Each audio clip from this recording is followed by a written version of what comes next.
It's still decision 2023 in Nigeria. Citizens in most parts of the country have cast their votes for candidates of their choice. While there are challenges in some areas, the Independent National Electoral Commission, Inec, is now left with the task of sorting and counting the ballots, as well as fixing problems that have been identified in some areas. And that's to allow citizens in those areas to participate in the process. I am Yori Folarin, and my guest this time is Associate Professor of Political Science at the University of Lagos, Kayode Eesuola. And it's a delight to have you, as always, Kayode. Thank you, Yori. It's been a long day for us. You've been up all, throughout the day yourself. Yeah. But as Nifemi was asking from Abuja, your overview of where we are now and how well it has been going, because there have been challenges here and there, but the process is still very much on course. If we take into consideration the temperament of the polity some 5 days ago, you will probably think by now we will have all the streets in fire. Luckily for us, it has not been so. Okay. Of course, we'll be monitoring. There have been reports of violence here and there, but that's to the tune of 5%. Okay. And if you sit an exam and you score 70, you have an A. You're not doing so far. So far, so good. Okay, but before we dive into it, before all of that, let's begin, as it were. Let's update you, as it were, not so much begin. Let's update you with some developments regarding the conduct of the polls in the following stories.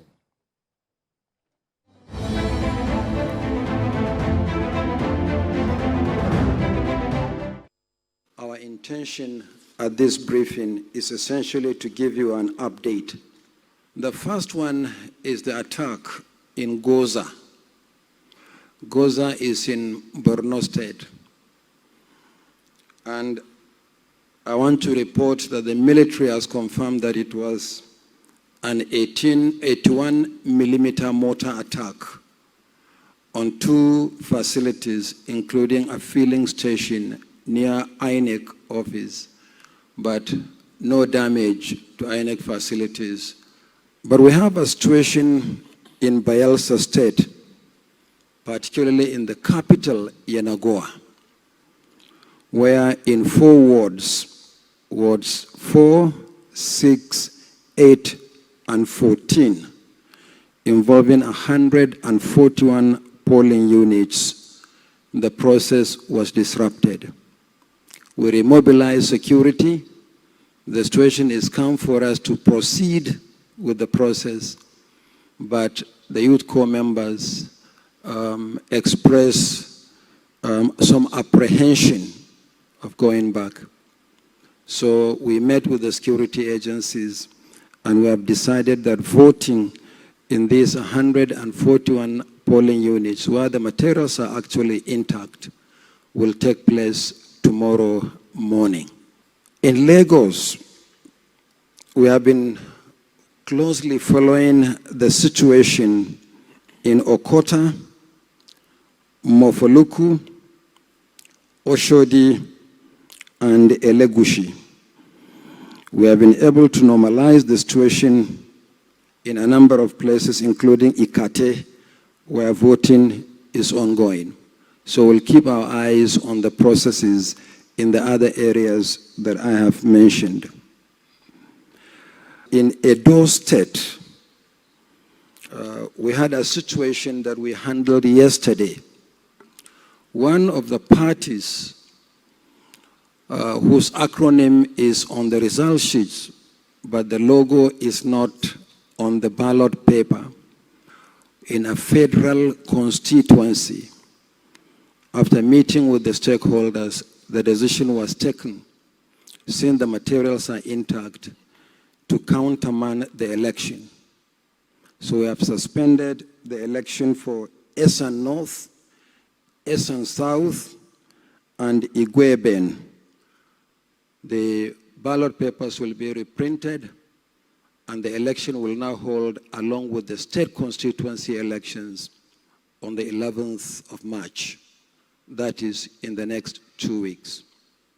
We are determined that no Nigerian should and would be disenfranchised. So we have been responding to some of the situations as they arise, and we are going to do so overnight.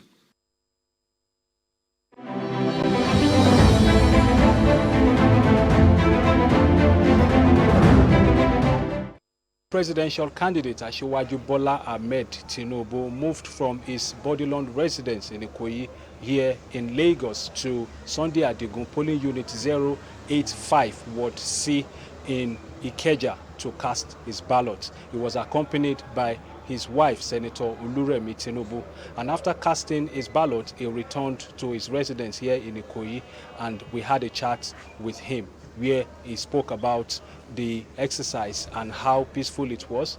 Accreditation didn't take me but a minute to be accredited as a valid voter and as the person who is owning the card.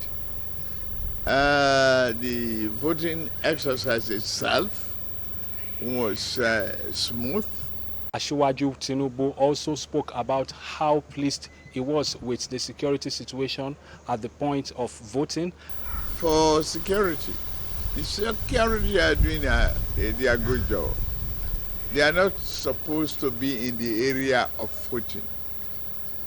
We don't want intimidation of voters. We don't want them to have fears. We don't just want them to corrupt the process. So they be around the country supervising various segments. We cannot have the number of security on one-to-one basis in every location. Asiwaju Bola Tinubu expressed his willingness to respect electoral decisions at the end of the exercise. Once we have faith in the system, it is not a problem to accept the result of a free and fair election. Perception is one thing. Rare occasions that you have skirmishes or lack of confidence is created by the politician. Ola Awakon, TVC News, Lagos.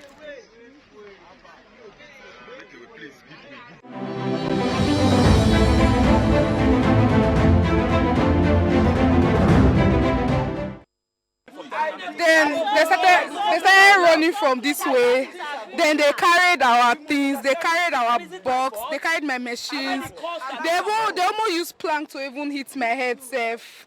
So they just came, the ballot paper they ran, immediately the police came. The boxes they could recover, they recovered it. There was one security personnel there. That was all that was just there, just one. I was there is no security. Some group of boys just gathered, just took the ballot paper away, bought the machine. I was scared. God don't have anything to fight them or to stop them. No presidential election, it's no security on grounds.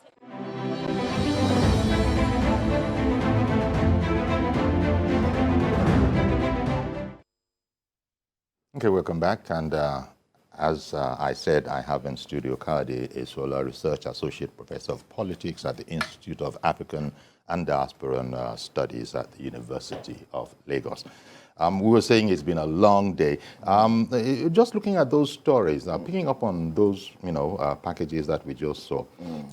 The middle one with Asiwaju Bola Tinubu, faith in the system, in the process. He said, once you have faith in the process, in the system, that he has no problem accepting the results. I thought that was... I think that's a very good statesmanly one from Asiwaju Tinubu.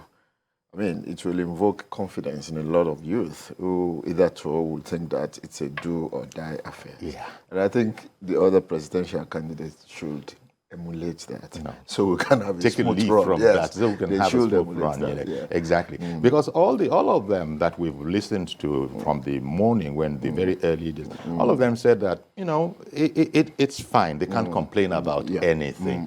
And when Tinubu himself voted, even though there was a tumultuous crowd around there, and as he said, it just took him a few moments. But the time it takes to go through the process, I think it's key, because if it takes, for instance, we saw Senator Oluremi Tinubu, it took quite a while. Quite a while, yeah. I don't know if you were watching yourself. But for Tinubu, he said barely 1 minute. Exactly. Yeah. You know, well, that's the way it went, but it actually was a little longer than that, because we saw it. We saw it. Okay. So, but when you look at all the people that have to be processed, if only they could stay in the 1 minute to 90 seconds, that would have been lovely. But as it is, we'll sort of work with what we have. All other things being equal, the chairman of Inec has spoken, and he has said that we're looking towards tomorrow to set up the collation center. 12 o'clock specifically. Yes. So that's a good one. So would you say that you are satisfied, in spite of looking at one of the stories, the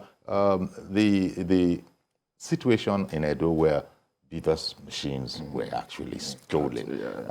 People insist on being desperate. It won't make much difference, or what do you think? Because they're valuable. INEC said it must get them back because we're using those same machines again in 2 weeks' time. But will it really compromise the election in a meaningful way? Well, I don't think so. And let me start with INEC as a body. What we have seen this time is a demonstration of honesty. I'm talking about what we can see. We may not know beyond that. But what we have seen shows honesty, shows transparency, shows sense of responsibility to accept faults where there are. Okay? Those are the things we have seen displayed by the INEC chairman. I think that is commendable. That is part of what will instill confidence in people. Secondly, I think the idea of Bovas machine will help people have the idea that their votes will count. That's the most important thing. And once votes will count, even when you want to be recalcitrant, you will see Mary and you see the Bible. You say there is no fight in this arena. But that is not to say that there won't be deviants who will want to truncate the processes of our election. Whatever their grievances may be, we do not know. We may not know. Intentions we also cannot read because human minds are so complex. But no system indeed is perfect anywhere in the world. Even in America, there are places where people couldn't vote for one reason or the other, and you have to. What to me is more important is the enviable transparency on the part of INEC. And of course, I mean, if you remember, this address began in the morning. He gave the first one around 2 o'clock or something, and then he's coming back to give another one now. And he made the clause that if there is any need to update Nigerians again before the end of today, he will come back. That shows sense of national duty. And so once you have an institution like that, that is respecting the feelings of the people, whatever problems you have somewhere else, we'll solve them. And talking about that, let's also get ourselves updated, because our man is standing by in Yola, Ayodele Ozugbakun, joining us live from there. Good evening to you, Ayodele.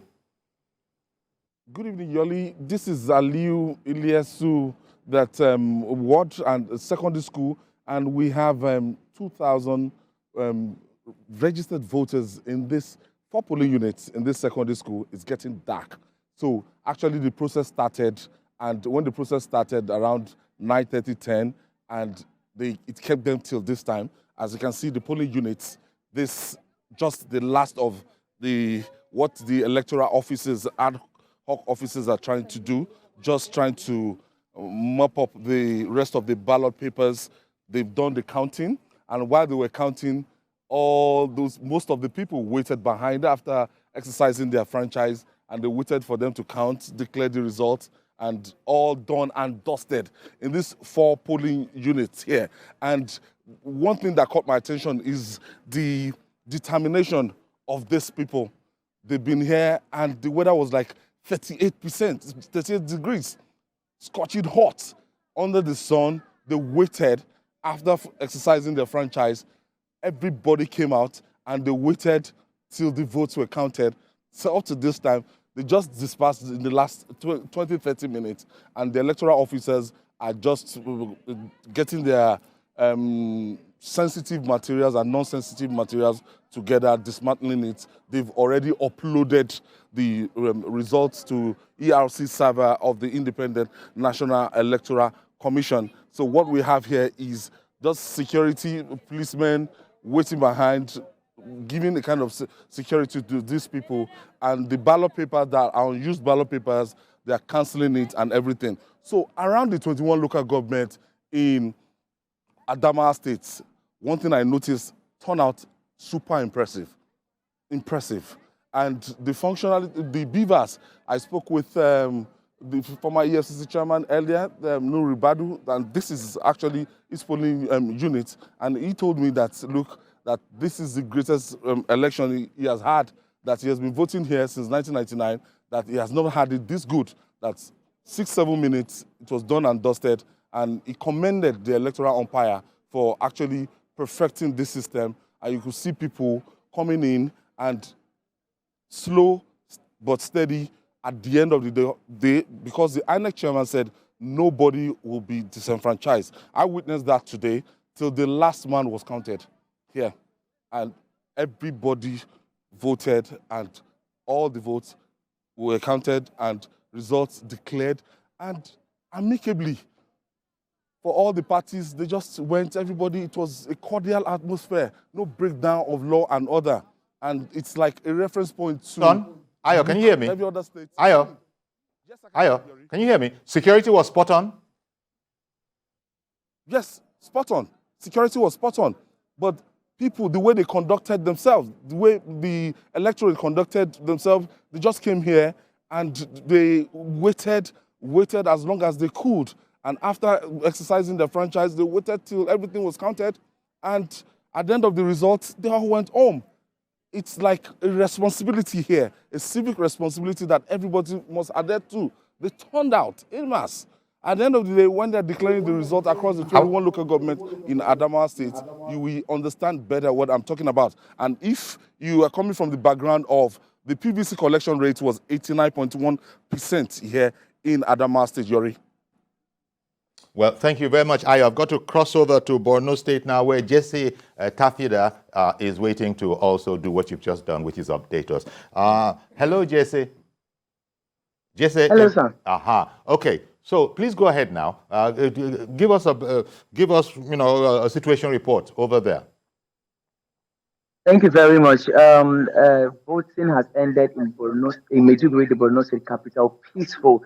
People have conducted themselves in a peaceful manner, and there was security, and everybody came and cast their ballots, and they've waited, and sorting has been done, and we got a report from Koza local government, which is about 103 kilometers away from Maiduguri, the Borno State capital, where at least 5 people were injured when Boko Haram terrorists attacked the place. It was gathered that the attackers suspected to be from the camp of Ali Gulde, is a part of Boko Haram faction. They carried out this attack on voters, and this resulted in the injury of 5 persons, and no life was lost. And we got reports from Zagazola Makama that the army have repelled the attack immediately, and normalcy has since been restored, and the people have continued voting. And the voting in Guzan, as I'm speaking now, it has been completed, and sorting has commenced. It might also interest you to know that other local government areas around, like Howell, at Kirawoba, which is also at the southern part of the state, conducted their elections peacefully, and so the northern Borno and Borno Central. So everything went on peaceful. But where the attack happened, thankfully you've just said no life was lost. Are those people okay? I mean, did it disrupt? Did it invalidate or anything? Yeah, from the reports we got, it disrupted the voting process for a while, but the military swung into action promptly, and no life was lost. But these 5 people are currently taking medications here at the teaching hospital Maiduguri. We were trying to get the commissioner of police to respond to this, but he's not been picking calls, and we could understand because of how the place is tense. But we will sure get to him, and we will bring our viewers up to speed on that development. Was the process able to continue after the stepping in of the security? It continued after the army stepped in and restored normalcy? It continued, and it was completed successfully. Sorting started, and collation counting of the votes started. And currently, as I'm speaking to you now, I just spoke with someone there, and he said everything is going peacefully. Well, thank you very much, Jesse. We've been together from the very early morning, and here we are. You're actually using a light now. You didn't need to use a light earlier in the morning. Thank you very much, Jesse Tasida in Borno State. Interesting there that they were attacked. The army came to the rescue, restored normalcy, and the people were not intimidated enough to say, I'm just done. I don't want any of this. No, they stood their ground. So it begins to show that people seem to be heavily invested. I think so. in this There's election. that confidence this time around. Exactly.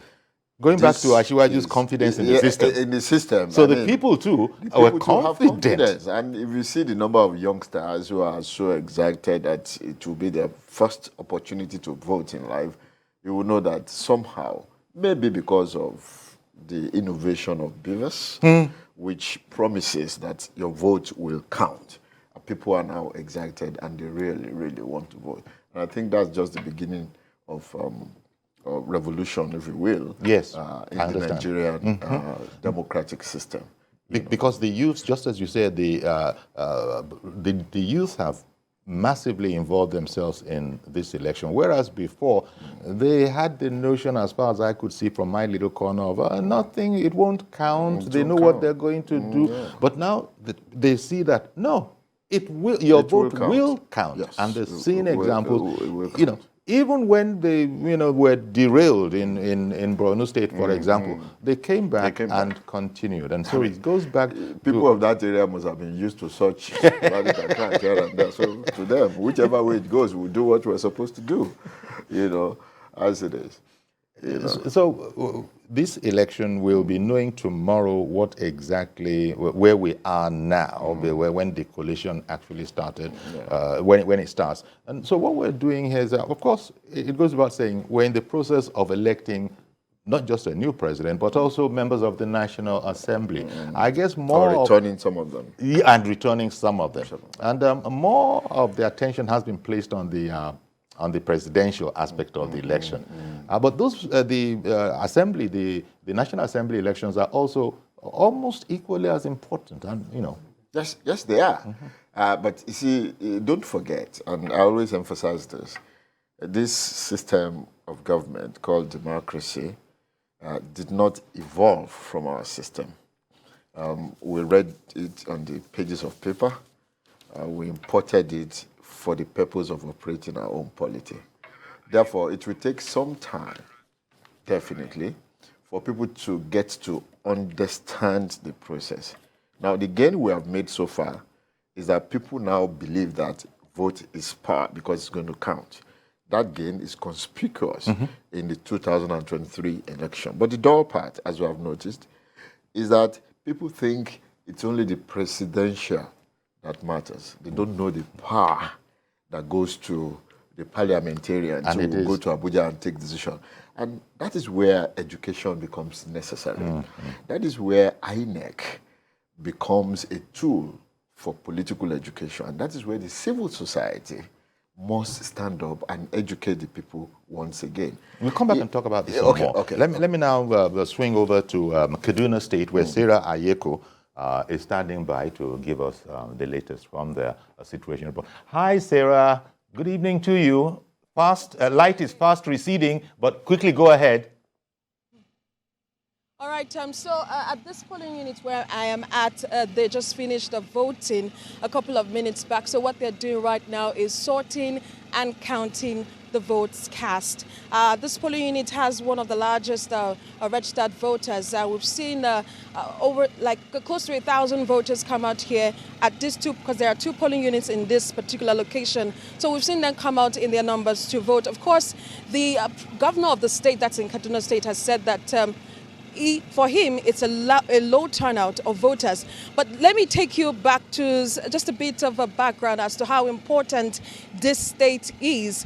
Because, you know, this is Kaduna, and some persons refer to it as one of the K3s when you talk about Kano, Katsina, Kaduna, which are more of like the swing states, or should I say battlegrounds for any presidential candidates. As you know, that there are 18 candidates jostling for the #1 position in this country, and there are different variables. There are variables that could swing the pendulum in the favor of each of these candidates. So our correspondent here, who is based here in Kaduna, of course, will be talking about giving you some insight as to how strategic Kaduna State is to the northwest and generally to elections in Nigeria. So, Lupe, you've been covering this election since morning. You went to Zaria, where we have one vice presidential candidate of one party, you know, voting there. How would you regard the voting pattern, voting culture of people in Kaduna State? Well, Sarah, first of all, I would like to let our viewers know that it has been a very, very busy day here in Kaduna. But I am very, very impressed by the determination of voters to come, the determination of Kaduna State residents to come out and vote. Talking Kaduna State is a very key state when it comes to the political affairs of the country. Kaduna State has, according to the governor, he says the state has an approximate population of about 10 million. But according to INEC said over 4,164,473 persons collected their PVCs. But actually over 4,000, way higher than that number, registered for this election. Actually. So that is it. Kaduna State is very key. And when you look at Kaduna State, it is the political capital of northern Nigeria. All the northern governors have had their meeting here, the meeting of Northern Governors Forum, here in Kaduna State. That's irrespective of political parties. They have all gathered here when they have. And irrespective of the fact that Kano refers to itself as the commercial hub of the northern. But Kaduna State remains the political capital of northern Nigeria. And I can also tell you that at least all the some of the presidential contestants today have at least visited Kaduna at least 4 times. Some of them even proceeded to Zaria and Birnin Gwari local government. So that's to tell you how important Kaduna State is when you're talking politics in northern Nigeria. If you take a look at the demography that we have here in Kaduna State, like you rightly said, we have about 4.1 million voters. And out of this number, we have half of the number which are women. And the governor said today that he saw a low turnout of voters, and particularly women. He's saying that women didn't really come out to vote for their preferred candidates. And he was also talking about the fact that if they don't come out, how will they be able to hold the leaders accountable? So from your end, you went to Zaria. Can you tell us a bit about the voting pattern there, and who are those who came out? The elderly, the youths, persons with disability, or the women? Well, of course, I must also let our viewers know that the women have agitated for inclusion of women in politics. So when we recorded over 2 million women register and even go ahead to collect their PVCs, I wasn't surprised. In Zaria, we saw that the turnout was majorly youths. The youths made up the higher number of voters in Zaria. And when you look at it, according to INEC, at least 40% of those who collected their PVCs are very, very young people within the ages of 18 to 35. So you could understand that gives you an insight into the situation in the country. And Kaduna State is not different. Of course, we have a very, very youthful population. Some of them who are out of school at the moment. So these are some of the things that have influenced the large turnout. That's for voters, registered voters. Exactly. And then interestingly, we saw in my own polling unit here, I saw some persons with disability, of course, come out. So what they did, Yori, was that they were moving from one polling unit to another in solidarity, moving from one polling unit, asking themselves, this this is your polling unit, or yeah, go ahead and vote. Although they did not give a special consideration to persons with disability in this polling unit, of course there was the queue for females and the separate queue for males. Was that the same at your own polling unit? Of course, in Zaria, women were given special privileges, and so were the persons with disabilities. Oh, cool. So that was the situation there, and we also saw elderly people. Elderly people were permitted to vote before the younger, the youthful population. So that was the situation there in Zaria. But then, of course, you would understand that it was just the women were very, very excited. The women were very excited that special privilege was given to them, and so that was how it was in Zaria. So another perspective we would like to take this is to talk about the security situation in the state. As you know that Kaduna has, some persons would have regarded Kaduna as a flashpoint, and some other northern parts, some other northern states. But interestingly, it seems that most of the cases of electoral violence that we have had so far are not coming from the north, they're coming from the southern part of the country. And so in your own, earlier we had spoken with the governor, and he said that electoral violence was recorded in Soba local government and southern Kaduna. And so these were the places where electoral violence was recorded. But of course, that would not deface or we wouldn't use that to disregard the work of INEC, yes. The INEC Electoral Secretary didn't also confirm that. He failed to confirm it. He said, according to them, the process was smooth, and according to them, the little hitches they had were due to... That's a funny part. He actually said the hitches they had were due to some of their ad hoc staff who weren't trained enough. So they were trained, but then they didn't get the training right. So it wasn't like the beavers had an issue. It was the ad hoc staff that didn't learn how to use the beavers right. That they had trained them. They had given them maximum training as to how to use the beavers. But the ad hoc staff didn't know how to use it. So at some point, some journalists actually told me that they were actually telling some ad hoc staff how to use the beavers correctly. That's to use either the facial recognition or the thumbprint. Some persons didn't know. So it caused a bit of delay during the election. And of course, you know that it came so late. We understand that as at 8:30 a.m., a lot of INEC ad hoc staff were still at the local government trying to get their materials sorted. And we also spoke with the administrative secretary, who is doubling as the resident electoral commissioner here in Kaduna State. And he said that it's not the fault of INEC, that the ad hoc staff did not sleep at the rack centers. And so they came in this morning to pick up their materials while the supervisors were waiting for them. So that was what caused the delay here in Kaduna State. Back to Yori. Yeah, that's good to know, because, when we were speaking in the morning, it was all, a sort of a deserted place, and you had observed at the time that, well, people would just come, people around say, well, nothing is happening here, go back again, and that's where we had to leave you. But now we sort of have an explanation for what was happening. It wasn't that the INEC people were, twiddling their thumbs or anything like that. You've just given us the explanation. Okay, then. Well, thank you, Sarah, Lupe. A quite comprehensive wrap-up. Thank you very much. It's a good one. Yeah, that was a very good one from those guys there. And light is fast failing, but these guys, they're going to do whatever it takes. The same thing with Ayodele. Light was failing. I guess the people that will be feeling desperate will be those that don't have lights with them. But those teams are very well kitted. The one thing that's coming through, Kayode, is that people are invested in this system. It just occurs to me, ever since Bola Tinubu mentioned the matter of you got faith in the system, he said he will take it. Now, even those ordinary people have faith in this system. Yes. So even when there was trauma, once they saw that they were rescued from the trauma, they came back and stood their ground again. And this is very important. You were talking about the development of democracy and the things needed. And so we have made some progress.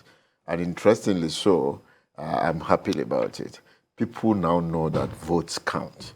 The next stage is to not let them know that democracy does not end after voting. That is the logic of creating House of Assembly, senators and other members who will be the overwatch on the executive. And then the people at the grassroots are supposed to be their own watch too. Right. So it's a system of policing the police that polices the police. People need to understand democracy from that context, that it is that aspect of eternal vigilance that is more important. Huh? And I emphasize, much more important than just putting leaders there. So when you vote the right president, ensure that the right people get into the parliament. That's right. So that you can hold them accountable and say, is that what we send you to do? If it is not, then we're going to recall you. That is where we have not made much progress. And I was talking maybe about that's the next step. The next step we have to. That's where Inec, holding our leaders accountable. Look, it's not. You don't become royalty. No.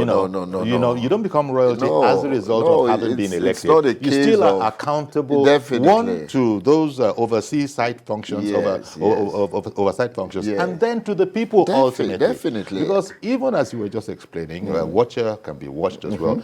Even the National Assembly that's supposed to be watching over the executive, they themselves are watched over by the people. That's it. And so they can be recalled. It's a tripartite system. Yes. But when we get to that stage, it'll be a happy day when we actually get to that stage. I don't think it has happened so far in our political history. It has not happened. Political commentators have been bemoaning that fact that some people really deserve to have been recalled. Definitely. But it hasn't happened yet. But someday it will happen.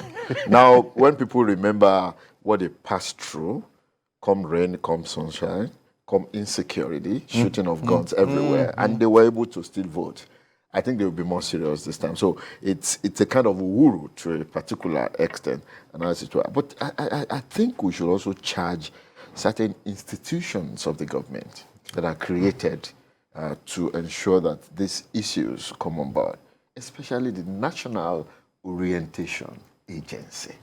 Okay? I mean, if I ask you, Yori, who is the executive director or director, you probably will not know. And I don't think my kids at home or my students in the class will know. But that is one of the most important, institutions. What do you think has happened? Because we see INEC, for instance, is up and doing. Good. That orientation agency, it's been marked mostly by the silence from that unit. Whereas it has the responsibility of educating Nigerians on why they must vote, who they should vote for, and voting without traces of ethnicity, religion, bitterness, and rancor. I think one of the things we'll do is set agenda for whoever becomes the president to activate that section of the society. It will only make our lives easier as citizens.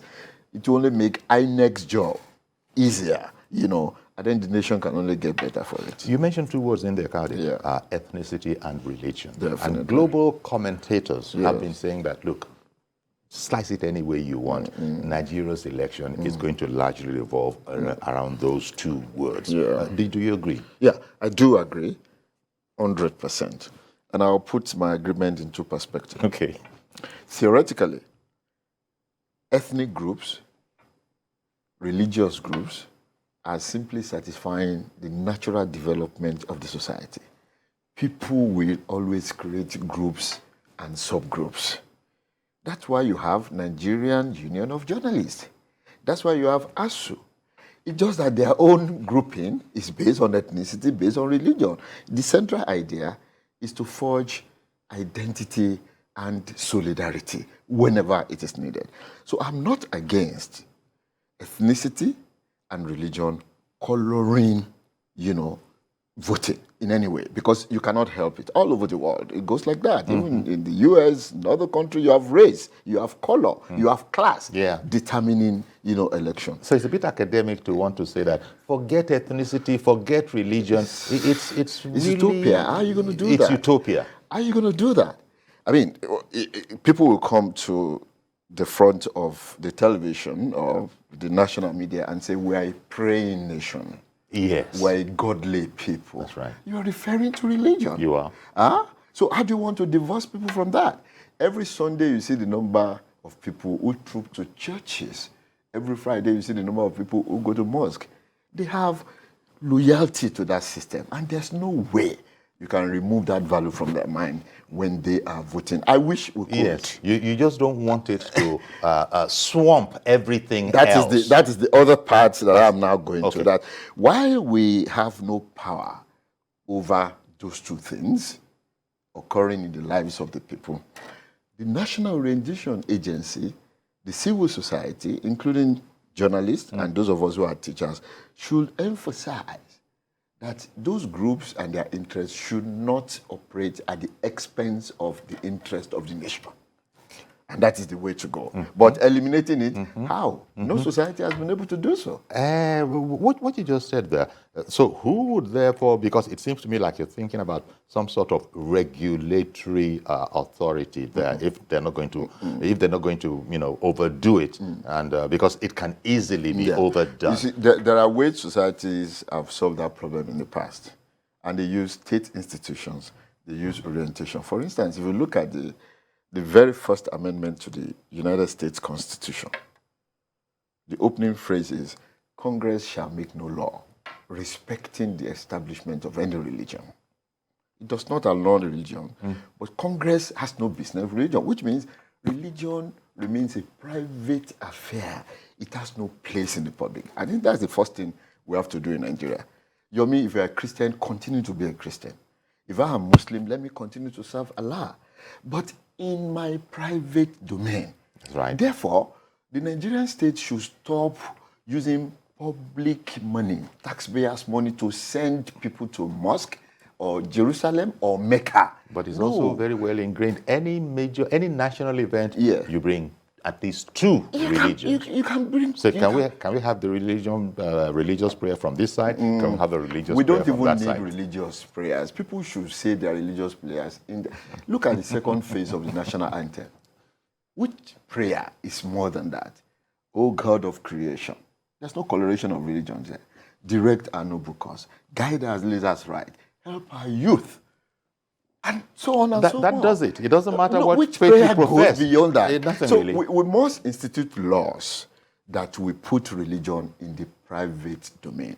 Secondly, we can also control ethnicity using such structure.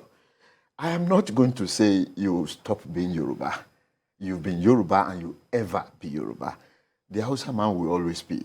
But for Christ's sake, when you choose to have the national identity card of Nigeria, I don't want that mentioned in any part of so that the film. unifies all of I you, am Nigerian. All of us, all so of you us. fill in your form, you want to get admission, you want to go into secondary school. There shouldn't be those aspects. Don't indicate where you are from.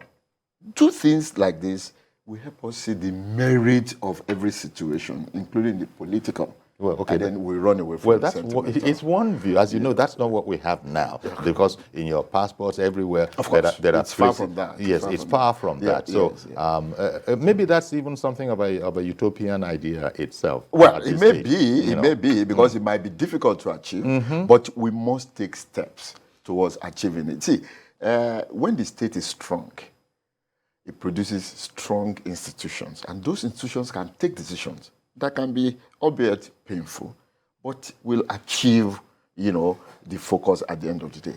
Look at the indirect, attempt that has been made now to stop vote trading.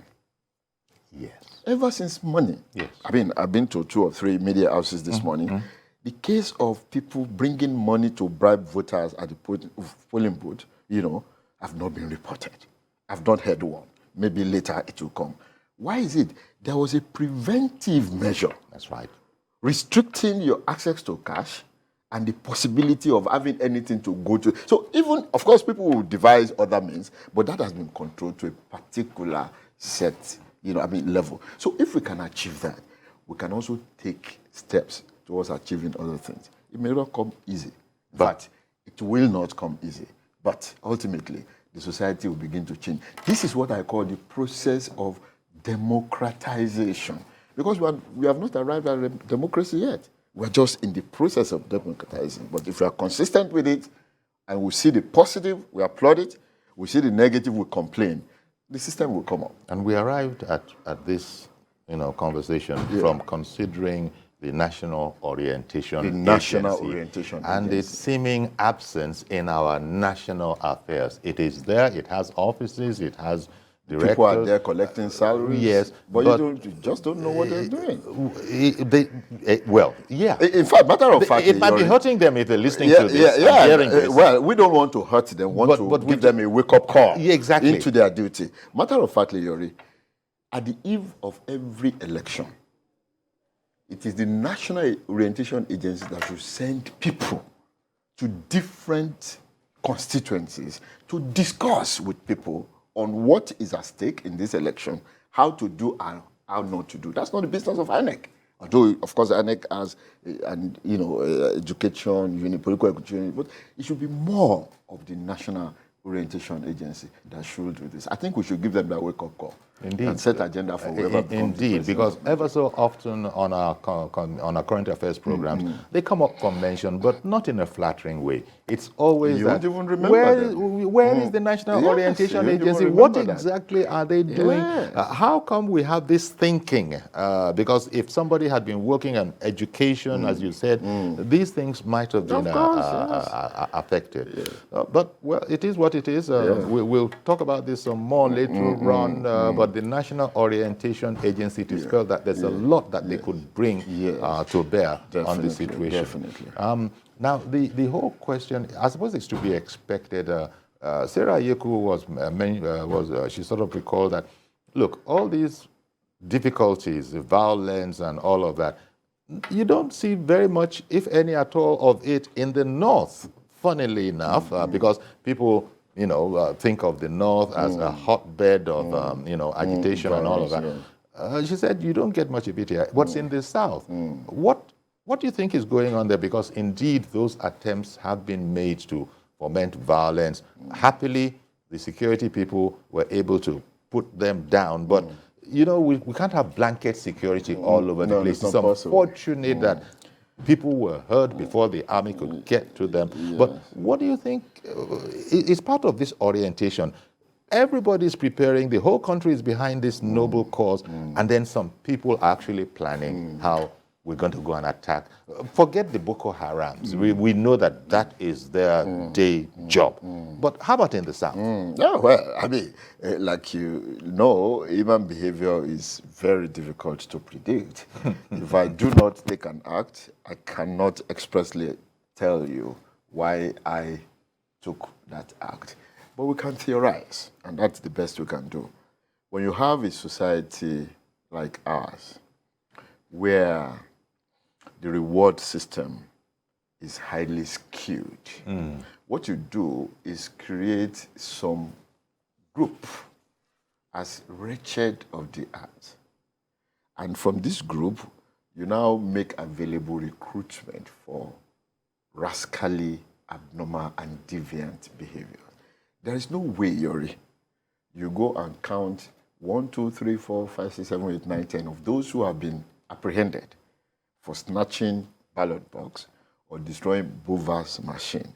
And you will find your son, my son, and probably the son of your next neighbor banker therein. No, they are not biographically available for that. So the state has to eliminate this category of people, not by killing them, but by having a reward system that will make everybody live beyond such behavior. I mean, we were talking about vote buying and vote trading recently. If there is a seller of vote, there must be a buyer of vote, okay? But how does the seller of vote come to get 10,000 naira to sell his vote? And how does the buyer get it? The buyer is stealing state resources somewhere. Clearly. And at the expense of the seller who has been deprived. That situation in which you have a senator collecting almost, I don't know the amount, nobody knows, they will never tell us, but we know it's jumbo from the kind of cars they have, the houses they build, we know. And then you have professors in the university, I can tell you the figure, 330,000 naira in a month. When you create a skewed society like that, of course, you make some people susceptible to vote selling, willingly selling their vote, even when they suspect it's their future. and then you encourage the buyer to keep having enough money to buy it. Policy making can also correct that. We must have, even in the National Wages and Income Commission, a critical question must be raised. Why is the gap so wide? Okay? Once you have, these are ways of addressing problems systemically. Otherwise, you'll be doing what they call alagbara mami rubabole. You build a house. So much motion, no movement. No movement. You build a house, there's no window, you don't have nets, and then you go buy insecticide and start fumigating to kill mosquito. You do that every day, and then somewhere somebody will think you are going to the gaga, as it were.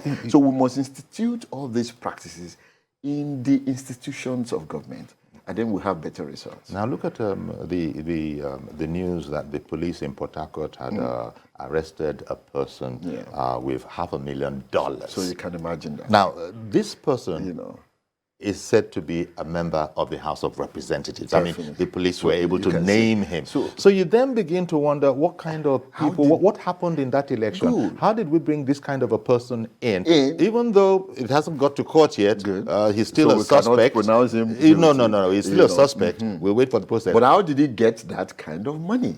Because that is not in doubt. The money was there. A whole honorable member was seated like a common criminal beside his stash. It leaves a sour taste in the mouth, doesn't it? You see what I'm saying, Falari? It leaves. We must block a system that gives some people access to such money. Otherwise, there's no way we can do. It was probably unlucky to have been caught. There are 1,001 of them operating within this. Exactly. You know the expression that everybody is a thief. Good. It is only that who is apprehended that becomes a barao. How do you run a system like that? So when I look at EFCC, it's the Economic and Financial Crimes Commission. I don't think it is a financial crime for a hungry man on the street to collect 2,000 naira to sell his vote. I think the real financial crime is allowing, people to have undue access to the wealth of the state. You must tackle the problem from that end. So EFCC should look into the reward system in Nigeria. Not only the salary, the allowances. We're all working for the system. But the reward will be, of course, it doesn't have to be at the same level, but it shouldn't be so skewed that people will have a due advantage to manipulate the thinking and psychology of the other people. If you don't do that, we'll be dressing the wound. I wonder if, Kayode, this situation you're speaking about here, if it has something to do with being from our side of the world. You rarely hear of it in other places. And if it is done, it's a lot more sophisticated, so you don't really hear about it. You don't get to this. There is corruption going on all over in the UK, in the US. Of course. By nature, man is a corrupt being. Is a corrupt but being. The state must institute structures to correct the corruption. I give you another example.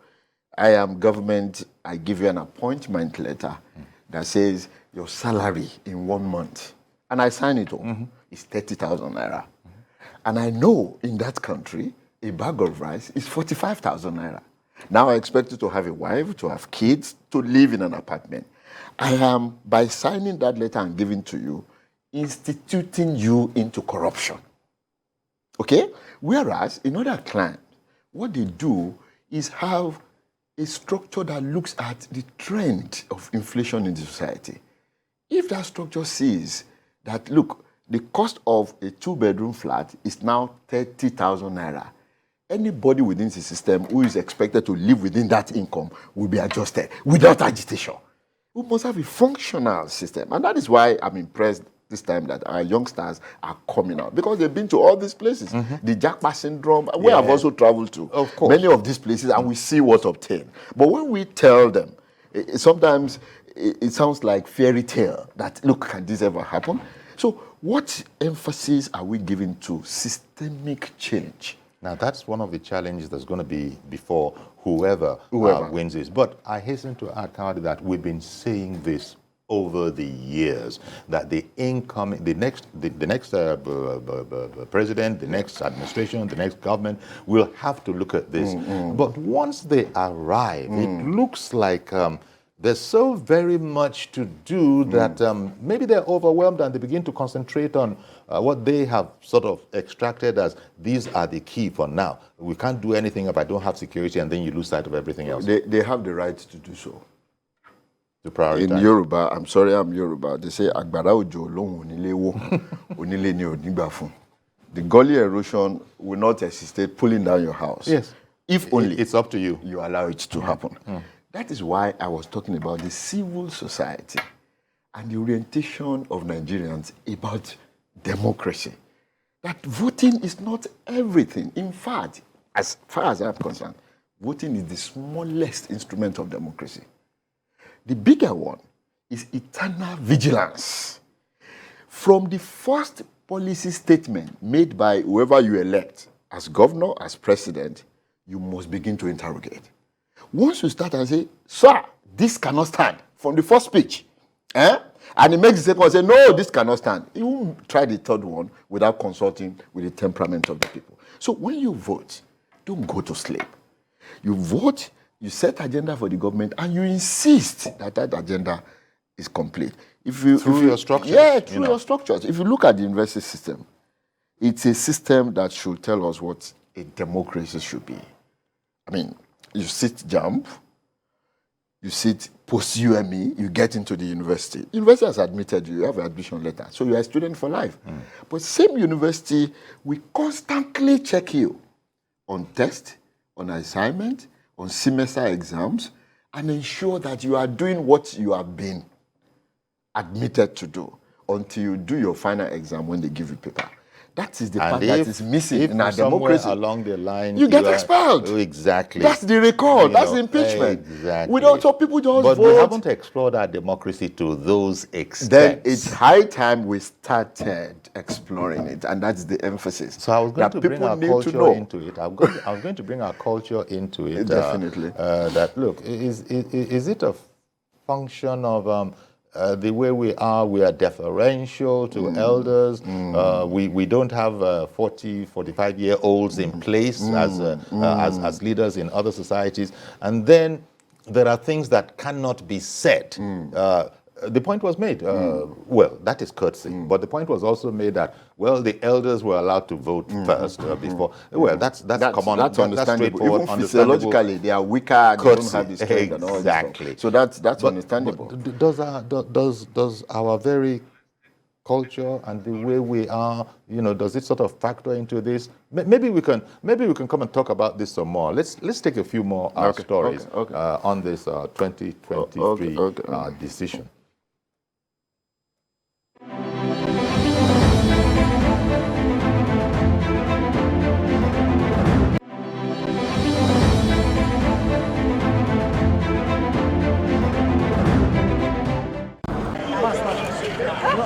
It's the D-Day for the conduct of the 2023 Presidential and National Assembly elections in Nigeria. Nigerians showed readiness to choose the next leader that will steer the ship of the country for the next 4 years. Accreditation and voting did not start until 9:27 in the morning at Unit 034, Falomo Police Barracks, Ward A2 in Ikoyi, where the senator representing Lagos Central Senatorial District, Oluremi Tinubu, cast a ballot. They couldn't capture my fingerprint, but they were able to capture my picture, which is, they said they have those two options. If not, the process is fine. It's fine so far. It's all in God's hands.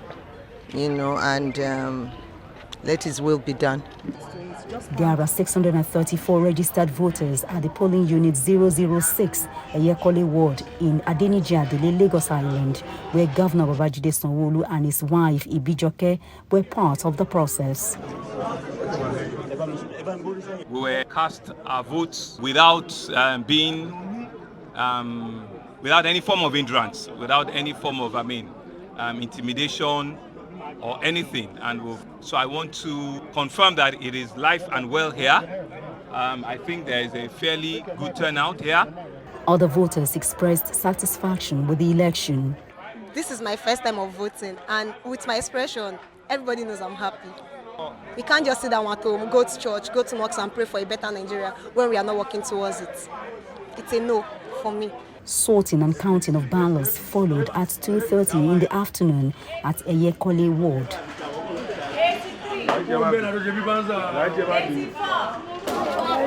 This election is unique. Voters say the bimodal voter accreditation system has brought more transparency in the electoral process. The use of incident form, which is fraught with fraud, has been outlawed.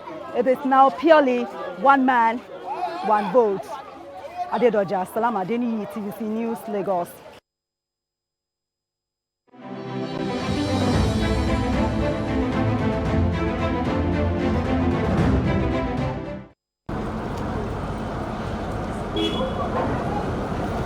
When Governor Nyesom Wike arrived his Ward 9 Unit 7 along with the First Lady Eberechi Wike, there was already a large crowd of voters waiting to be accredited. But the process was stalled because there was no functional accreditation system to authenticate the identities of those on the queue. After waiting for almost 30 minutes, Governor Wike left the polling unit disappointed. With the slow walking of the beavers, because I stayed over 25 minutes there, and yet I couldn't vote, and I was told to go and come back. And before that time, they would have rectified the beavers, so I'm highly disappointed. Well, if a number of people have been disenfranchised, I mean, what do you expect? People will lose their temper and anything could happen. And that's why we say that Inec ought to have been fully ready before letting the public know that, they're completely ready and that they believe that Nigerians will be happy with their preparation. But they're not to show for it at all. After about 1 hour, the governor and his wife returned to try again. And this time, it works. We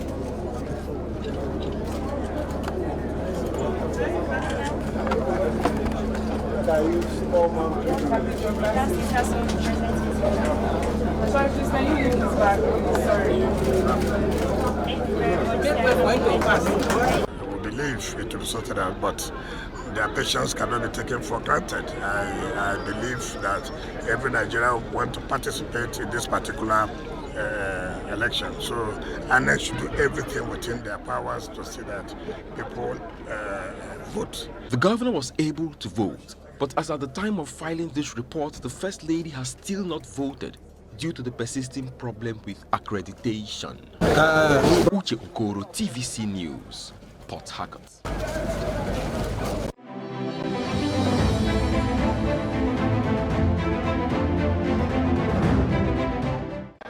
The executive governor of Enugu State, Ifeanyi Ugwuanyi, has exercised his franchise in the state capital, Nsukka, Amube polling unit, Ward 1. The governor told newsmen that the state is in the hands of God. Give God the glory, honor, and adoration. God bless you all. Earlier at the same polling unit, 2 unidentified men drove to the environment in a car without plate number. They tried to have access to the electoral materials, but this was resisted by Inec officials. Observation, we noticed a group of people, or 2 persons, in a vehicle without a plate number, and those people were not identified. The turnout of voters at the Okpara Square shows that polling officers may have been overwhelmed. However, it's been peaceful so far as voters have continued to exercise their franchise. Monitor our vote and we must vote. Yes, it started with ballot boxes. They said we are going to put our papers inside one box. Both the presidential, both the House of Reps, inside one box. We started with that one. That one was settled. Now for them to accredit, they are taking us more than 1 hour. We've not even done anything like accreditation, not to talk about voting. Everything is going smoothly. Everything is fine. I'm so happy the election is going on. The turnout has been so impressive. People have turned out in great numbers, and the polling booths are moving on simultaneously. But the problem is that it's slow. INEC has not been too much good in the operation of logistics to be peaceful, prayerful, and make sure this election goes peacefully. INEC, Enugu State had a total of 2,112,000 registered voters, but then 1,999,583 persons collected their PVC. Mianakiri, TVC News, Enugu.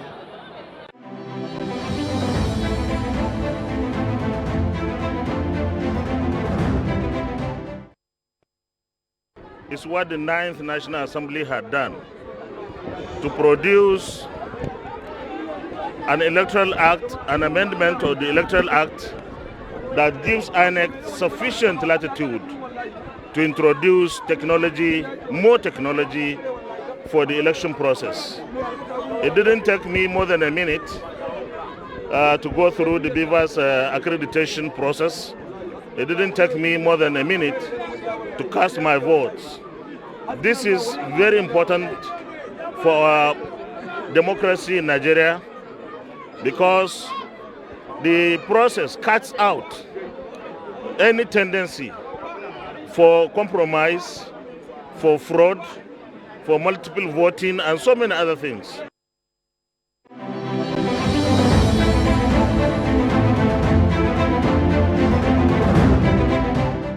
Yes, let them maintain peace and order, and let them be patient, those that are on the queue, so that they will cast their votes. And I believe from the reports I'm getting across Jigawa is generally peaceful, except some few problems on Vivas, which is being addressed by INEC.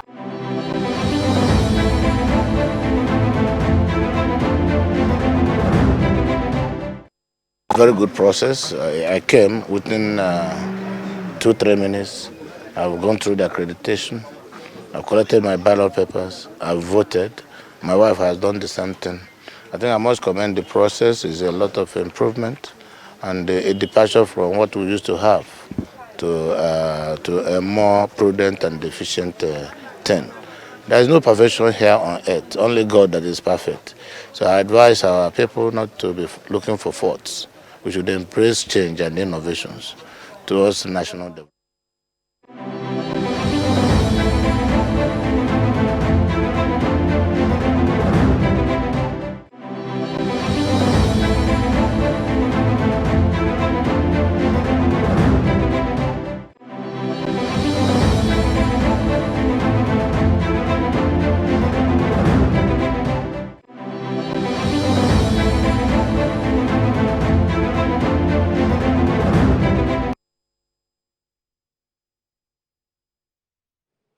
Okay, welcome back. And we can cross over to Katsina State now, where our Femi Akonde is waiting to give us an update. Now, hello, Femi. In Katsina State. Well. Okay. Yeah, hello. Okay, tell us. Yeah, good evening to you. Give us a situation report, an update, a summary of what the day has been like electorally. Yes, it's been a busy day of voting here in Katsina State. About 3.5 million registered voters, out of which just about 3.4 million got their permanent voter cards that made them eligible to cast their ballot. But from the feelers we are getting and what we also saw on ground here in Katsina State, the outcome seems, the turnout, I beg your pardon, seems to be impressive. Even President Muhammadu Buhari commended the turnout in Daura Kofar, where he also cast his ballot. He commended the turnout of registered voters, and it appears as if that is the situation around Katsina State. That people came out in their numbers. We saw a large number of women too, some of them with their babies strapped at their back, coming out to cast their ballot under the sun and all of that. But the atmosphere has been pretty peaceful and very quiet, apart from the incident at Safana local government, where we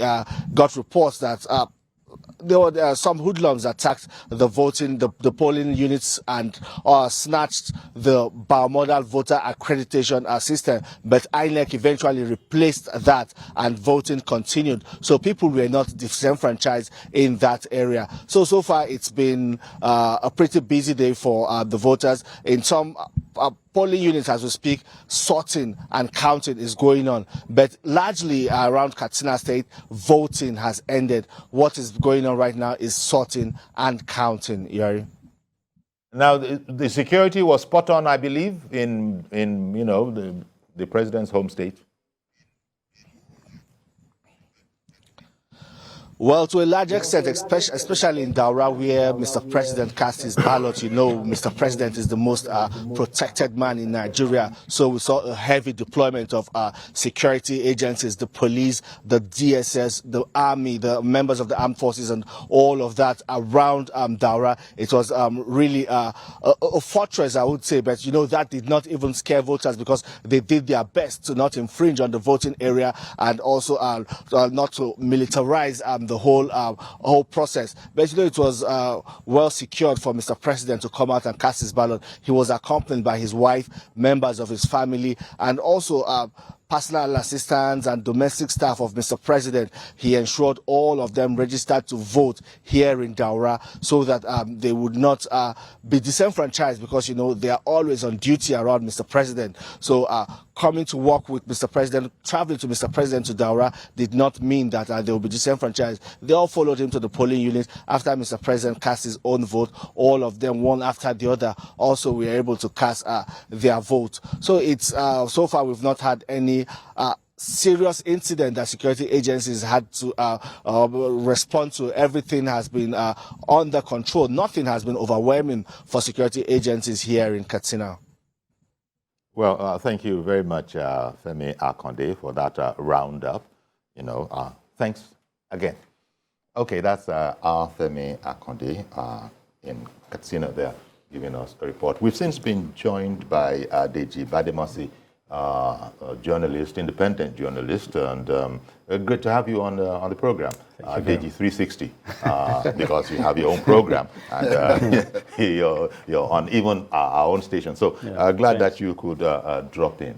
Deji, give me your overview because I know you have reporters. You probably will have reporters all over the country, and just as we do. You know, what's it been like? What have you been able to, you know, get from that? Well, I have also gone out myself. I went out to monitor the situation, and I think it's so far, let me just say so far so good. Turnout. I started using that phrase before you on this set here, but I'm willing to share. I'm willing to share. Yes, so far so good. Turnout, difficult to tell at this time, but from what I saw, I think it's mixed. I don't think we're in for massive turnout as such at the end of the day. Of course, I know, you know, we received reports of massive turnouts in a number of places across the country, but the truth is that it's mixed. I don't think we're going to come close to what we had in 2003 when we hit 69% of voter turnout. A lot of people had expected that the turnout this time was going to be huge because when you look at the enthusiasm and you know, you look at the kind of campaigns that we saw in the build-up to the election and then the enthusiasm that accompanied the voter registration and PVC collection and all of that, and you consider the fact that about 70% of the registered voters are actually young people. Well, most of us had thought, you know, that the polling units would be jammed today, but there were a number of polling units you wouldn't believe that I went to that voting actually ended at 11 a.m. So you're talking about Lagos? Yes, in Lagos. Okay, in Lagos, and even in some other places voting as well. actually ended in some areas? In some areas at 11 a.m. Haven't started at, really? Haven't 7:30? Yeah, started around 8, and in most of the cases actually started at 9 and ended at 11. Just because 2 hours. yes, you know, I even in some of these cases we were there for a while just to see if people were going to come, but you know. At the end of the day, the Inec people had to pack up and leave. No, of course, they still had to wait until 2 2:30 before they started vote counting. So I don't think that we're at the end of the, but the jury is still out. We just have to wait and see when Inec tallies the entire results. And that's an interesting one, Deji, that you just brought on. That there were places where voting actually took just about 2 hours. Yes. What would you? And we're talking about the youth, and as he said, he expected that because of the vibrancy of the youth, the enthusiasm, it would be different from what was actually seen. What do you think was going on there? I think population differs from one polling unit to the other. That could be a factor. Yeah, it could be a factor. It could be a factor. The other factor is you never can tell. Political apathy may come, voting apathy may come on the part of those people. But by and large, as he said, it's been mixed. Yes. Even from the results that have been circulated on social media. You see some places they pay this party 7, another party 9. And then you look at the total number of registered voters there, about 500. 41 or 3 or 35. So, too early to tell, but far too early to tell. But the significant thing I pick from Deji's analysis is that we're likely not going to hit up to 69%. Which is it's a shame. It's a shame, really, and it's a bit confusing in the sense that I really you see we were on a discourse before you came in, Deji. We can ask ourselves this question: is it the number of the people that vote in the candidate that matters, or the vigilance that the entire society plays on the candidate that has been voted? In my view, it's the latter. For many reasons.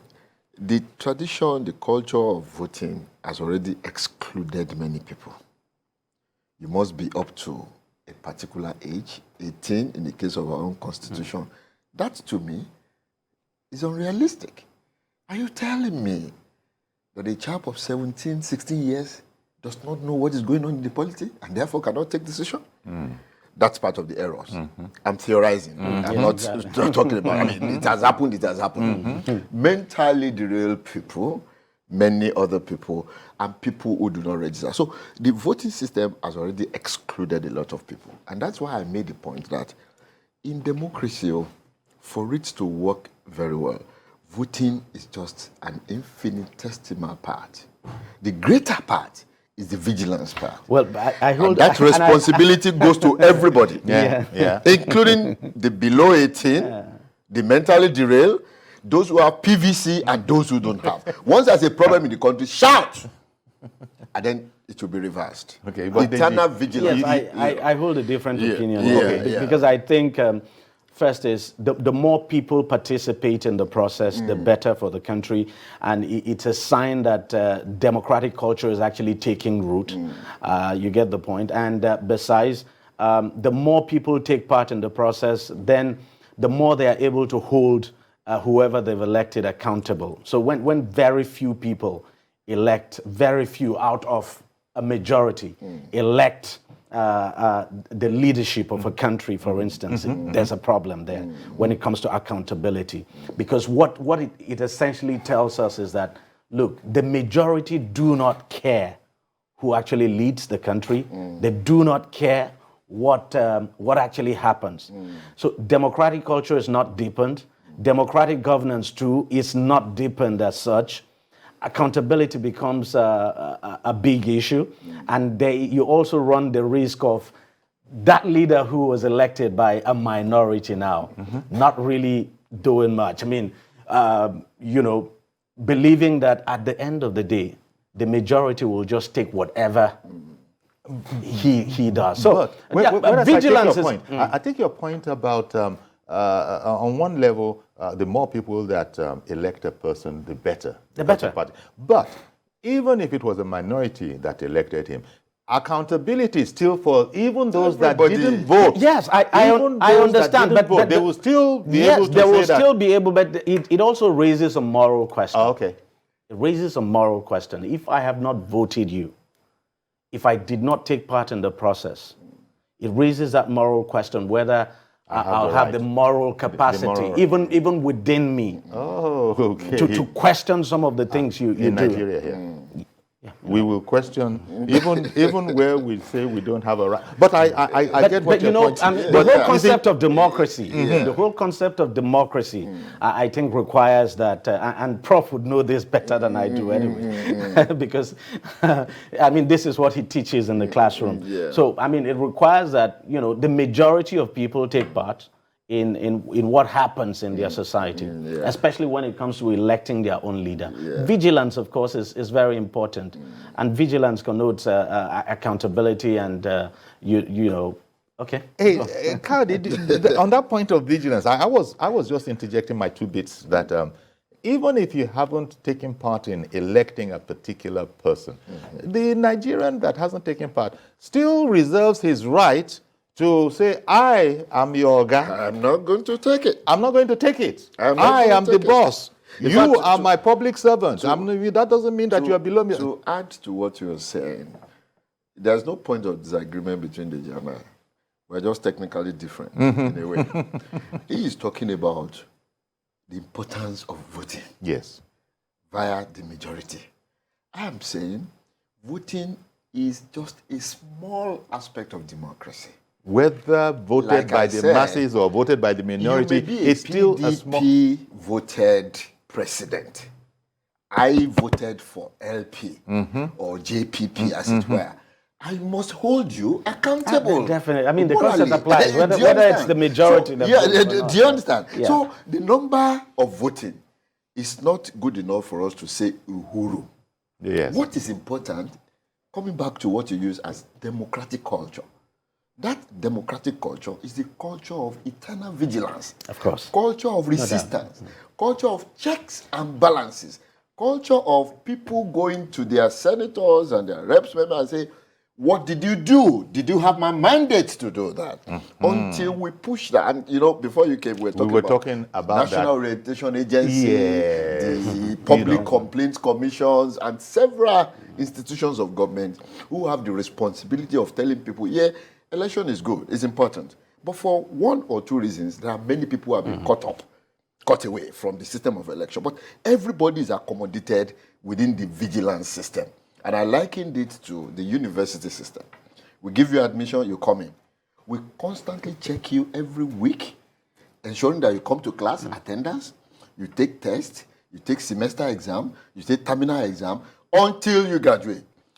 Without that internal system, it will go to be garbage in, garbage out. And that is why in Nigeria, what we do every year is what I call the rituals of the ballot box. From 1960, we bring in leaders, either as presidents or governors. They become almost untouchable. And they do whatever they want to do for 4 years. And people are hoping, I'm waiting for another election. No, that's not democracy. Okay? Don't wait. From the first point of the first policy statement made by that governor, you must continue to check. If we have that tradition, I will add to the good culture of voting, our democracy generally is going to be stronger. And that's my position. So it's not anti your position. It's a complementary thing that beyond the election, we must be vigilant. That is the logic of vote and make sure they count it. Indeed. You can have just voted and go home and sleep. I think we're saying this. That's not the idea. For the democracy to be strong, people must be vigilant. Accountability. And people must hold them accountable. And the people that have been voted must be aware that they are accountable to the people. It's not that they are not aware, but it's just that they take the people for granted because the people are not making this demand. So much so. So that's just it. So when the people do not make this demand now. They get away with it. Ordinarily in our society here, you get elected and you are immediately looking at 2 terms.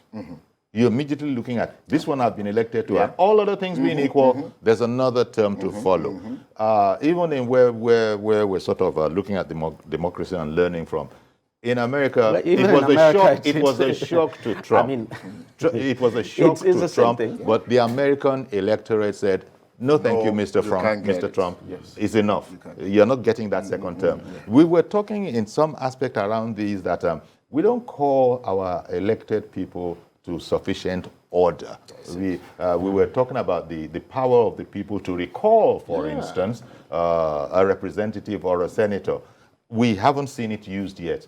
For that matter, to be fair, I don't know if they've done it in the US either, but we haven't seen it here. But we see on the books that it's a possibility. Deji, why do you think we've not seen? Because we see that there are a lot of people in the National Assembly that, you know. I think we've tried it.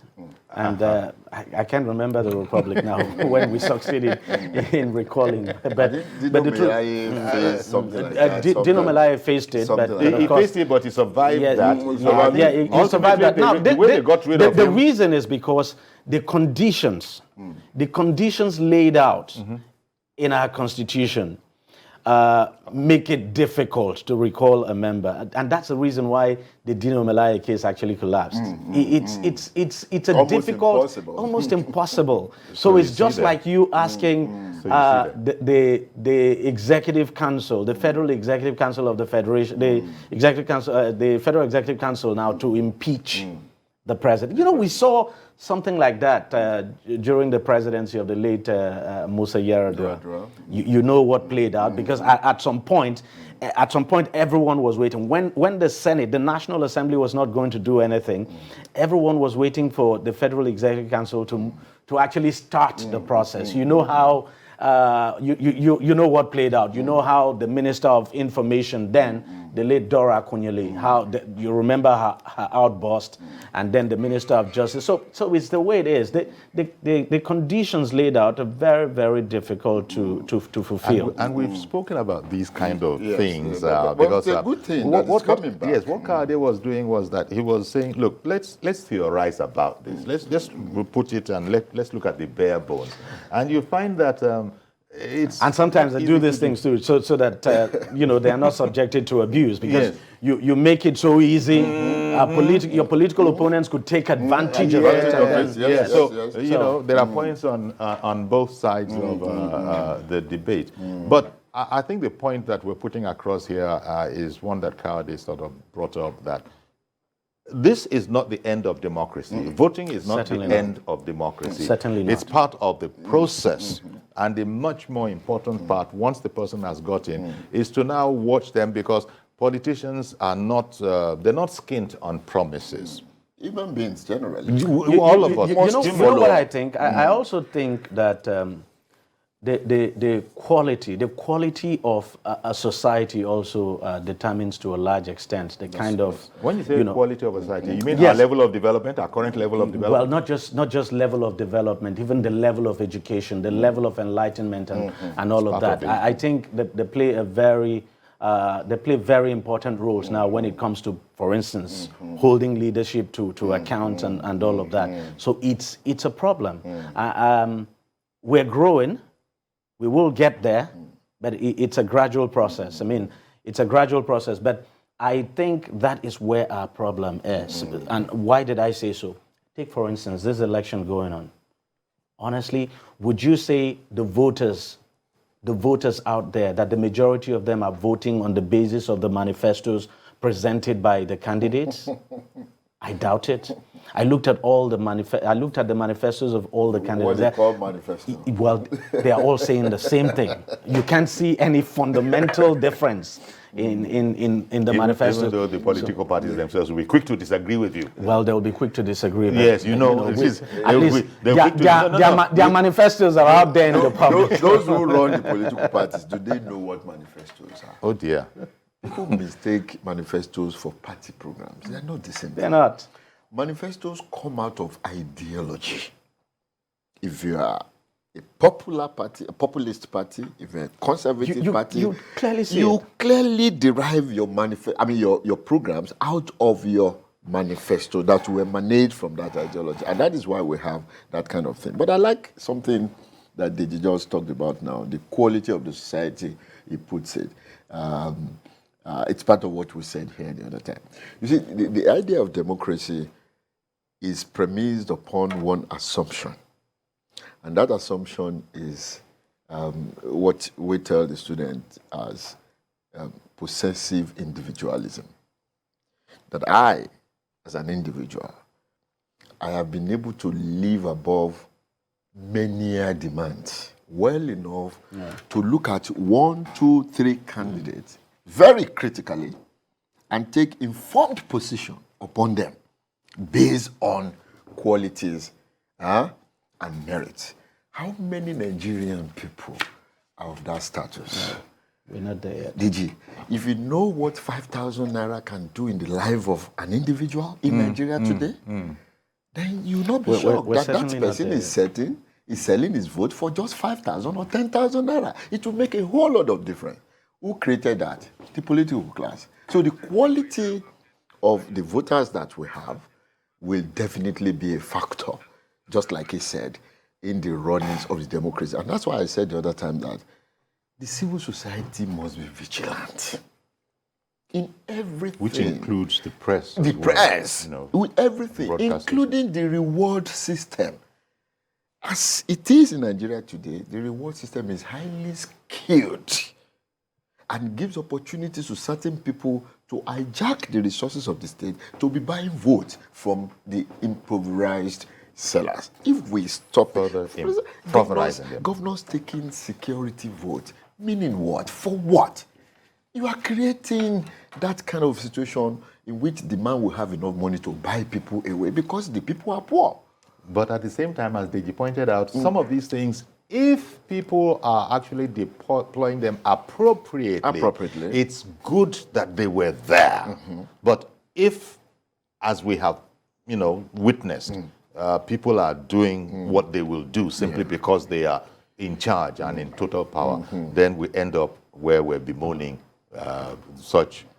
They don't have to account for that cash. They must account. For the That's what we're saying, that we must now begin to shout. That they must now begin account. That's the vigilance I'm talking about. Now, this is, how do you say you give me money, that's what most Nigerians, taxpayers' money, and you say you cannot account for it, you should not account for it? Well, you see, maybe this is part of the quality of society that you are talking about. I still have my doubts. I really still have my doubts that, that you're not supposed to account for it. I don't really think so. Okay. I have my doubts. Well, okay. I have my doubts that people would just be given they're given this huge amount of money and then just feel free to spend it. It's written in any law. It's not written in any law. Most people probably share. I have my doubts. Well, in other words, you're saying that it's probably not true. It's just that we don't know. Yes, we don't know how and I think we need better explanation on that. I do not think. I do not think we have a system that gives you, say, 500 million naira, for instance, and says, you know what, do whatever you want with it. Every month. It has a name, security. Yeah, I know. Even security vote. Yeah, that's what I'm saying. Do whatever you want in terms of security. Okay. I think there must be some kind of accountability. So the best we can do here is guess. We don't have the paper that we can follow. Who gives the money? That's how we were guessing the salary. That's how we were guessing the salaries. Because I would like to know. Yes, and I think it's incumbent on all of us to carry out this research. Because who gives the money? The person who gives the money. Look, there has to be some kind of retirement anyway. So there must be some element of accountability. For example, Yori, we all were shocked when we read in the papers that once you are a governor in a state, you are entitled to this and this and this and this. And then you begin to wonder, in this same state where human beings are being paid 18,000 naira minimum wage in that state. Just for having been a governor. It's not on paper, it's not before us. You're made for life, ordinarily. Unless the wizards and witches in your family decide to come against you. Wizards and witches cannot even overcome you when you have that kind of resources. They will run away. So we developed ourselves to this extent. Yes. And this is part of maybe a sort of is it a broken development? It's not what you've been speaking about, that we need to be interrogating, or shall we say, demanding from our leaders, look, you need to account. You need to account. Accountability is very important. Without it, society cannot make progress. We're not enough of Trump. And it was a shock to him. Yes. It was a shock to him, so much so that he said he had been robbed. Yes. So, it doesn't matter. You can say what you want. There was no forensic evidence that bore him out. But let me see if we can go over to Adamawa, where Ayo Zubako is waiting. And Ayo, back to you again. Give us a situation report. Jory, after the count of votes and collation, this is like a local government collation center, Bako Primary School, here in Yola. But what is happening here is most bizarre. I've never seen, since I've been covering the election, never seen anything close to this. This is a collation center, local government collation center that handles over 200 polling units. And at the end of the day, what is happening here, there's no power supply here. So people are coming here with from EC8A, they are writing it manually. And no power supply anywhere here. The only light you can see now is just the light on my camera light. So the entire location of this place that you have Inec electoral officers that are meant to be supervising all around, they don't have power supply to work with. So I'll give you a kind of idea of how it's happening here. Now, what is happening here now is, look at it. It's a collation center, and we wonder why the Independent National Electoral Commission did not deem it fit to at least make provision for alternative power supply. So power is what they want here to be able to process the entire results. So I don't know how long they will continue to do this manually. So if there's no power supply here and people are just in here with the result sheets, they're waiting and they're calculating and tabulating it manually. Just an alternative form of power is what would have been required in this place. And this place is responsible for like 200 polling units. So that's the situation around here in Bako Primary School. Well, I saw some uniforms behind you, Ayo. Are those police uniforms security? I saw some uniformed people behind you. I was going to ask you about the security situation, Ayo. Well, okay, we seem to have lost that connection, but no power supply in a collation center, a local government collation center. Deji. That's quite embarrassing. And then this, I mean, it will only create further suspicion. How do you trust the process that comes? How do you trust whatever comes out of this place? And this is a local government. He said this is a local government collation center. Yes. So it's a huge collation center. Yes. So yes, because from this point now you move over to the state collation center before you get to the national level. So this is quite embarrassing, and it's really not good for our own image. How this is happening, it's beyond me. Well, no doubt INEC is going to have to comment on this, because it looks like what was required simply was a generator. That's all. Yeah, and you know the funniest thing, even a generator of 50 or 100,000 naira would have made the difference. Of course, here. all they need is light. How we're not able to get, even the one we call "I pass my neighbor" generator would have made the difference here. So it's really well, hard. Ayo, okay, Ayo, can you hear me? Okay, Ayo just there maybe has something more to add. Yes, Yorika, I can hear you. If you didn't show us the pictures, it will be hard to comprehend. But go ahead. Do you have someone who can speak with us? Yes, I'm just trying to make up my way down here. And this is the main collation center. And I'm trying to get my cameraman into this place. And when you get into this place, you will understand better what is happening. Yes, Yori. The only light you can see here is the light from my own camera, and the collation is going on right here. And this is what is very, very interesting. People are walking under this atmosphere And I don't know what effort the Independent National Electoral Commission they are putting in place, because we've been here for like 1.5 hours, Yori, and collation is still going on. So how do you collate the right results? How do you get the collation right? Just from these visuals now, you can see the ballot boxes, and you can see even the ad hoc staffs. The ad hoc staff, they are here after serving in their electoral units, polling units throughout the day. So, you know, this is a drill from the local government, from the polling units down to the ward level, from the ward level down to the local government collation center, to the state center. Then you now have that's the presidential collation center in Abuja. So this is a stage now. This stage is going to handle for some local government. This is local government collation center, and this we have so many other polling units under this local government, and you have policemen all around here, you have security men around here, annex staff around here.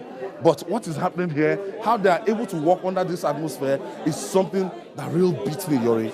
It beats me. I was thinking that after 30 minutes, that the light will come on. Maybe after, 1 hour, the light will come on. Lo and behold, 1 hour, 1.5 hours, going to 2 hours, and the business is still continuing. They're not deterred. And I want to show you the real place. There's some beavers machines here, and we also have the main collation going on around here. And you can see the results from the polling units here being put together, tabulated under this atmosphere. This is really weird. Weird. I wish my cameraman can move closer so that he sees the result sheet here. So he sees the result sheets and the proper collation from the polling units, the ward level, and this is the local government collation units in Yola here. As you can see, what collecting units? What's the name of this local government? Yola South. Yola South. Local government. Please look at comment. Bako Ward. Okay, Yola South local government. Yes. Bako Ward. Bako Ward. Bako Ward. I have 23 polling units. So you have 23 polling units here. Yes. But how are you able to work under this atmosphere? Well, they are trying to collect all the results. They already count the results. So they are put the result under the result sheet now.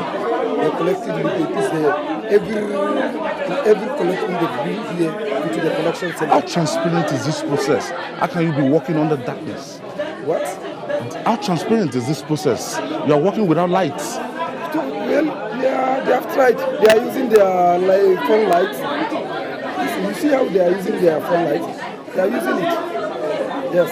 This is not the first time they are doing it like this. This is not the first time? Yeah, this is not the first time. They are doing it for a long time. Many political times, if there is no light, they are using their phone light. And how transparent will this process be?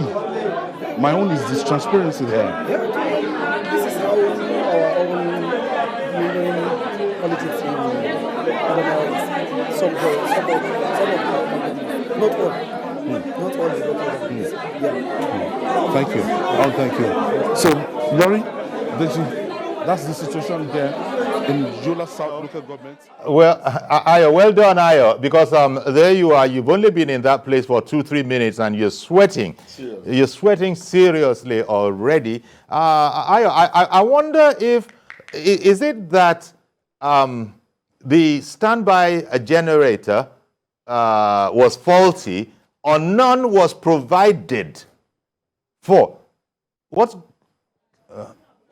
Ayo, since you have, was it that the standby generator, there was none? I don't know if there's a standby generator. I waited 30 minutes, 1 hour, and this is going to like 2 hours, and they are working under this atmosphere. That's why I'm really questioning the process. Yeah. And it's not even looking as if the lights will come on anytime soon. So they're expected to work under this atmosphere. Is that direct? Is that direct? He's amazed. As he said, okay. So, Yari, that's the situation we have here.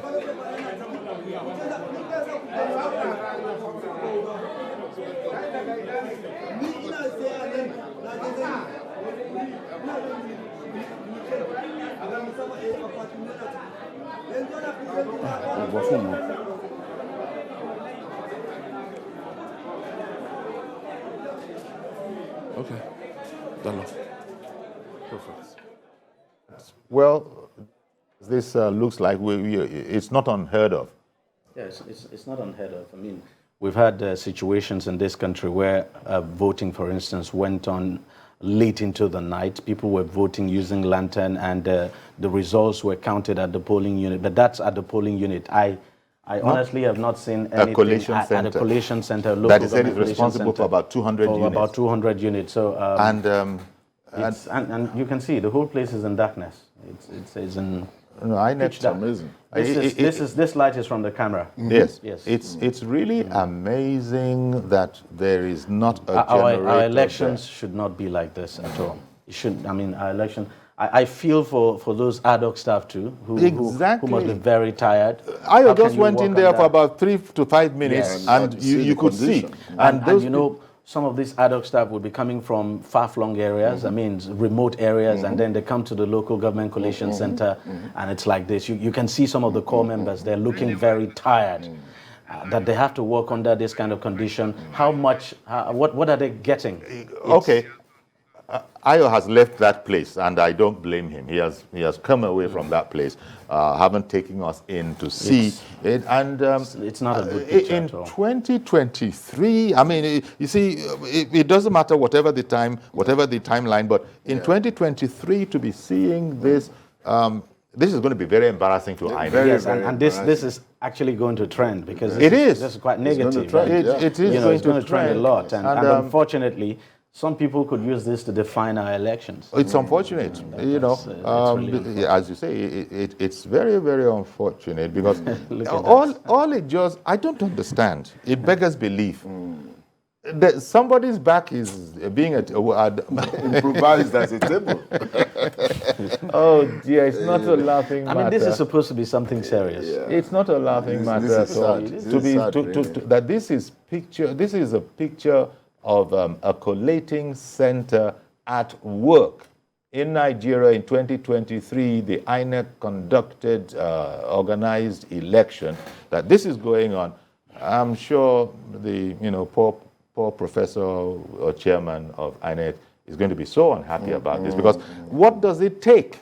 Well, and somebody dropped the ball. Even rechargeable lamps. Somebody drops the ball. Yes, obviously. Somebody dropped the ball. I really doubt INEC would not have made provision for this. This probably might be showing up something else, because the professor said, the chairman said to us that from a planning point of view, they're exactly where they want to be.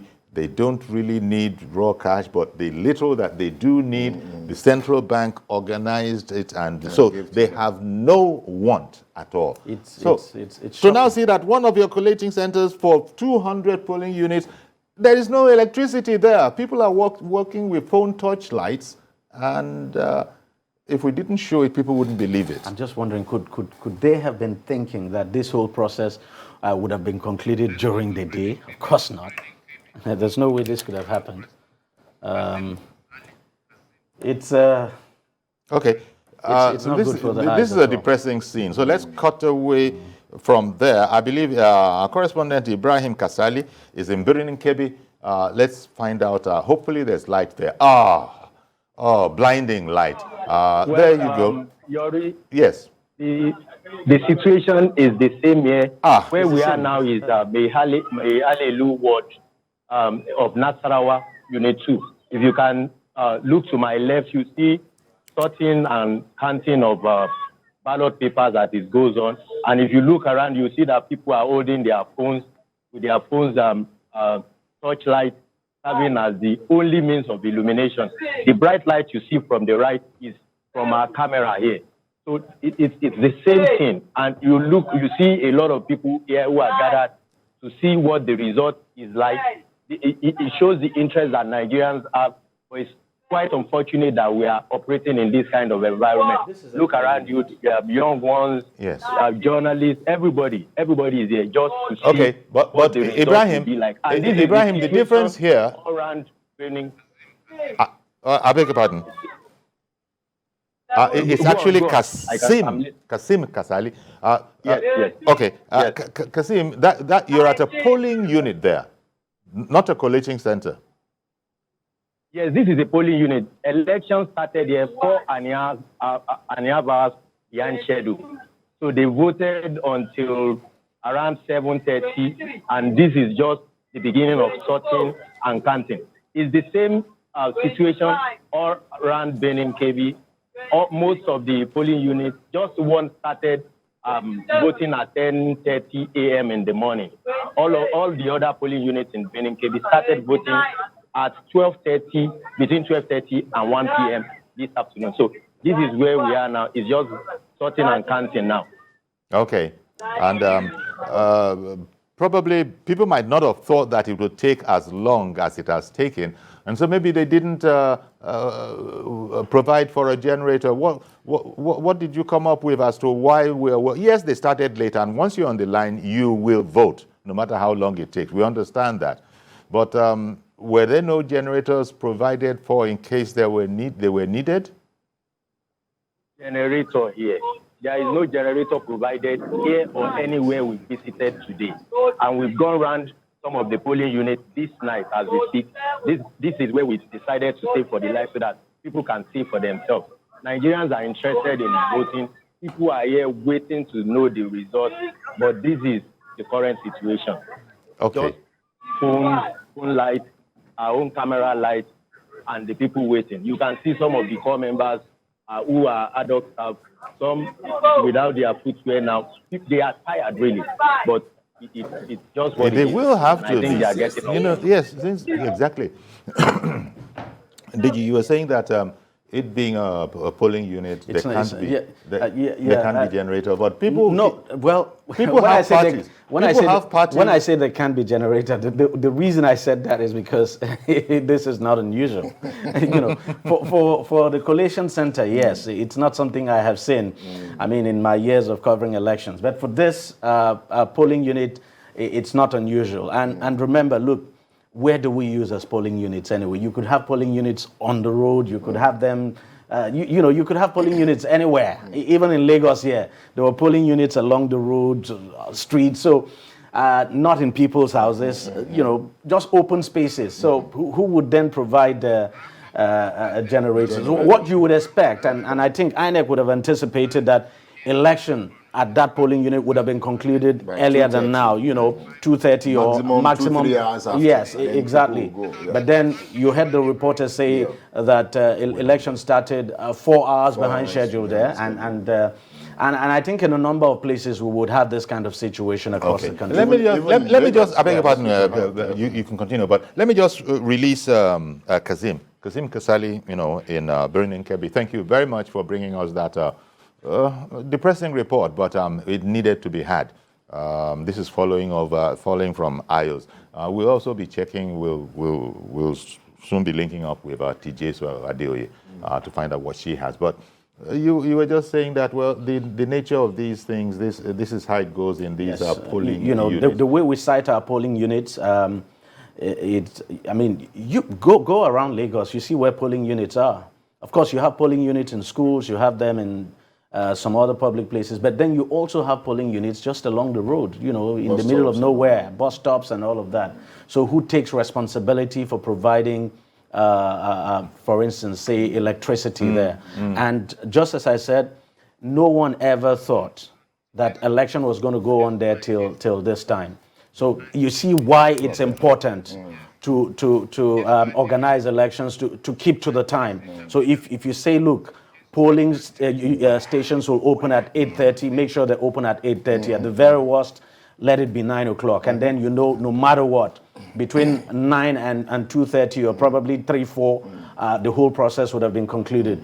And that would also help during the collation. So it means the moment you're able to conclude the process at the polling unit in good time, collation will begin early enough at at the local government collation center. But when you're not able to conclude in good time at the polling unit, it means collation will not start in good time at the collation center. And you can see what's happening at the collation center in Adamawa State.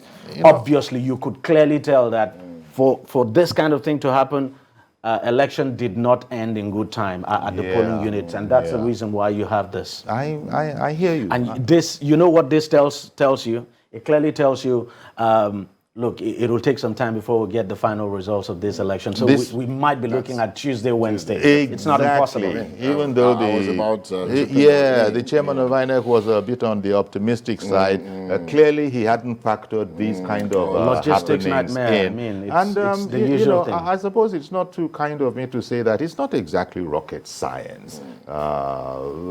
It's not easy to.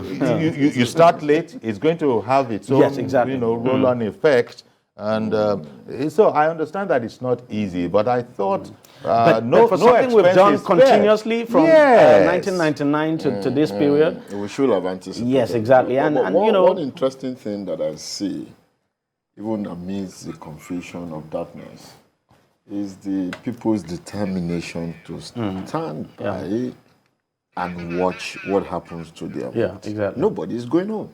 It's been publicly counted and people are watching to see. I think we have made a gain in that area too. Indeed. So we may not have too much of story with the beavers, you know, and then the physical counting of votes and people staying to watch their vote. There's a triangular check that will make manipulation not very easy. Indeed.